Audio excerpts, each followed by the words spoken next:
नमस्कार फ्रेंड्स, अर्पणा मात्री चॅनलवर तुमचे खूप खूप स्वागत आहे। आज मी तुम्हाला आमच्या भंडारी पद्धतीचा झणझणीत चिंबोरीचा रस्सा दाखवणार आहे। त्याचबरोबर चिंबोरी घेताना कोणत्या प्रकारची चिंबोरी घ्यायची, तसेच चिंबोरी साफ कशी करायची हे सुद्धा मी तुम्हाला सांगणार आहे। तर व्हिडिओ स्किप न करता शेवटपर्यंत नक्की पहा। आज बाजारामध्ये छान चिंबोरी मिळाली। चिंबोरी घेताना मोठे फांगडे असतात ते तोडून घ्यायचे, म्हणजे आपल्याला हाताळायला सोपे जातात। तर मी मोठे फांगडे तोडून आणलेले आहेत आणि आता मी लहान फांगडे काढून नंतर ती चिंबोरी स्वच्छ करणार आहे। चिंबोराचे सगळे पाय किंवा फांगडे तोडून टाकल्यानंतर बाजूचं जे कवच आहे ते आपल्याला घासून घ्यायचं आहे तारेच्या गुंडीने, म्हणजे त्याला काही माती वगैरे असेल तर ती स्वच्छ होऊन जाते।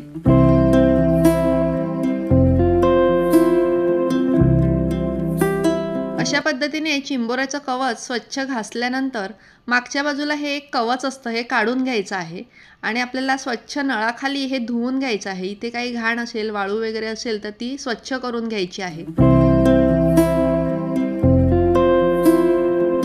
अशा पद्धतीने स्वच्छ धुतल्यानंतर इथून आपण मधून हे कवच ब्रेक करायचं आहे, कापायचं आहे, म्हणजे ते चांगलं शिजतं। तर अशा पद्धतीने मी सगळी चिंबोऱ्याची फांगडे वगैरे स्वच्छ करून घेतलेले आहेत, स्वच्छ धुवून घेतलेले आहेत, छोटे मोठे। त्याचप्रमाणे हे बघा, ही चिंबोरी मी स्वच्छ करून घेतलेली आहे। याच्यामध्ये तुम्हाला मी दोन प्रकार दाखवते। हे जे अशा पद्धतीने यू आकारामध्ये मागचं कवच आहे ही मादी आहे, आणि असं व्ही आकारामध्ये छोटंसं कवच आहे हा नर आहे। तर दोन्हीमधला फरक तुम्हाला स्पष्ट दिसत असेल। तर तुम्हाला चांगली भरलेली चिंबोरी हवी असतील तर अशी मादी बघून घ्यायची, ही भरलेली असते आणि चवीला सुद्धा छान असते। तर आता तुम्हाला दाखवण्यासाठी मी ठेवलं होतं। आता ही कवच मी काढून घेते आणि पुन्हा स्वच्छ धुवून घेते। तर आता हे कवच काढून घेतलेलं आहे मी अशा पद्धतीने। त्यानंतर इकडे खाली बघा, छोटी इकडे सुद्धा कवच असतात, हे सुद्धा काढून घ्यायचे आहेत, म्हणजे इथे कुठे वाळू वगैरे साचलेली असेल तर आपल्याला ती स्वच्छ करता येते। अशा पद्धतीने पूर्ण स्वच्छ केल्यानंतर आणि धुतल्यानंतरच आपल्याला हे चिंबोरं कट करायचं आहे। एकदा चिंबोरं कट केलं की ते पुन्हा धुवायचं नाही आहे, नाहीतर त्यातला सगळा गर आहे तो निघून जाईल। तर हे बघा, आता चिंबोरी मी मधून कट करून घेतलेली आहेत अशा पद्धतीने। मोरलीवर तुम्ही हे कापू शकता, म्हणजे ते व्यवस्थित कट होतं, कडक असतं, त्यामुळे मोरलीवर कापलेलं चांगलं। हे बघा, अशा पद्धतीने छान चिंबोरी भरलेली आहेत। तर आता सगळ्यात पहिले जे छोटे पाय आहेत, छोटे फांगडे आहेत, त्यातले मी थोडेसे बाजूला काढून ठेवलेले आहेत, मोठे मोठे। हे रस्स्यात घालण्यासाठी आहेत आणि त्यांची जी टोकं आहेत ही बघा, अशा पद्धतीने टोकं आहेत, ही कट करून घेतलेली आहेत। आणि हे राहिलेले जे पाय आहेत ते मी मिक्सरच्या भांड्यामध्ये घेऊन त्याची अशा पद्धतीने पेस्ट करून घेतलेली आहे। आता ही पेस्ट मी गाळणीने थोडंसं पाणी घालून गाळून घेणार आहे। गाळणीने गाळल्यामुळे काय होतं की कवच बाजूला होतं आणि आपल्याला मधला गर मिळतो। तर गाळल्यानंतर बघा, अशा पद्धतीने आपल्याला पेस्ट मिळालेली आहे। आता हे बघा, मी एक अर्धी वाटी एवढं सुकं खोबरं आणि एक मोठा कांदा असा गुलाबी रंगावरती तळून घेतलेला आहे। थोड्याशा तेलामध्ये तो परतून आपल्याला गुलाबी रंग येईपर्यंत तळून घ्यायचा आहे। आता ह्याची मी मिक्सरमध्ये अशा पद्धतीने पेस्ट करून घेतलेली आहे। तसेच एका कांद्याची मी पेस्ट करून घेतलेली आहे। त्याचबरोबर 1 इंच आलं आणि 10 ते 12 कळ्या लसूण हा वेगवेगळा मी ठेचून घेतलेला आहे। तसेच आपण काही गरम मसाले घेतलेले आहेत, 2 तेजपत्ता, 10-12 काळे मिरे, 2-3 लवंगा, 1 चक्री फूल आणि 2 दालचिनीचे तुकडे घेतलेले आहेत। त्याचबरोबर आपल्याला लागणार आहे तेल, मीठ, हळद आणि मसाला। तर हा मसाला आहे, हा आमचा भंडारी स्पेशल मसाला आहे, ह्याची लिंक तुम्हाला डिस्क्रिप्शन बॉक्समध्ये मिळेल। आता एका जाड बुडाच्या टोपामध्ये मी 4 पळ्या तेल घातलेलं आहे। थोडंसं चमचमीत करायचं, त्यामुळे मी तेलाचं प्रमाण थोडंसं जास्त घेतलेलं आहे। तुम्हाला हवं तर तुम्ही ते कमी करू शकता। आता मी लसूण घालून घेते, त्याचबरोबर आपण आलंसुद्धा घालून घेऊया। आता दोन्हीही छान रंग बदलेपर्यंत परतून घेऊया। लसूण आणि आलं चांगलं परतल्यानंतर आपण जी कांद्याची पेस्ट करून घेतलेली आहे ती मी घालते। कांदासुद्धा छानपैकी परतून घेऊया। थोडासा कांदा परतल्यानंतर जे मी अख्खे मसाले घेतलेले आहेत ते घालून घेते। आता सगळं आपण छानपैकी तेल सुटेपर्यंत परतून घेऊया। तर बघा, आता तेल सुटायला लागलेलं आहे। आता आपण 1 चमचा हळद आणि मसाला घालून घेऊया। मसाला तुम्हाला किती तिखट हवं त्यानुसार घालू शकता। तर मी 3 ते 4 चमचे मसाला घालणार आहे।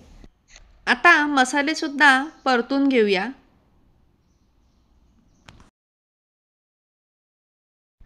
मसाले चांगले परतले की त्यामध्ये मी गरम पाणी घालणार आहे। साधारण एक छोटा पेला एवढा मी पाणी घातलेला आहे। आता ह्या मसाल्यामध्ये आपण चिंबोऱ्याचे तुकडे घालूया।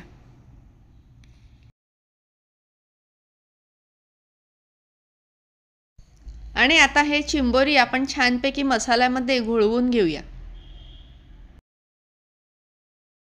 आता मसाल्यामध्ये चिंबोरी छान मिक्स केल्यानंतर मी गरम पाणी घालत आहे। साधारण एक मोठा पेला एवढं मी पाणी घातलेलं आहे। म्हणजे चिंबोरी सगळी पाण्याखाली बुडतील एवढं आपल्याला पाणी घालायचं आहे आणि गरमच पाणी घालायचं आहे म्हणजे छान रंग येतो। पाणी घातल्यानंतर आता आपण झाकण देऊन छानपैकी उकळी येईपर्यंत शिजवून घेऊया। आता छान उकळी आलेली आहे। आपण उघडून बघूया। बघा चिंबोऱ्याचा रंग बदललेला आहे म्हणजे छानपैकी चिंबोरी शिजायला सुरुवात झालेली आहे। आता आपण जी फांगड्यांची पेस्ट केली होती ती ह्यामध्ये घालून घेऊया आणि लगेचच चमच्याने व्यवस्थित मिक्स करून घ्यायचं आहे। नाहीतर पेस्ट आहे ती टाकल्यानंतर आपण लगेच जर चमचा फिरवला नाही तर त्याचे गुठळ्या होऊ शकतात। आता छान मिक्स केल्यानंतर आपण जे कांदा आणि खोबऱ्याचं वाटण केलेलं आहे ते मी ह्याच्यामध्ये घालून घेणार आहे। तर मी 2 चमचे एवढं वाटण घातलेलं आहे। तुम्हाला किती रस्सा करायचा आहे आणि तो किती घट्ट हवा त्यानुसार वाटण घालायचं आहे। त्यानंतर मी मीठसुद्धा घालून घेते। मीठ चवीनुसार घालायचं आहे। आता पुन्हा एकदा छान मिक्स करून घेऊया।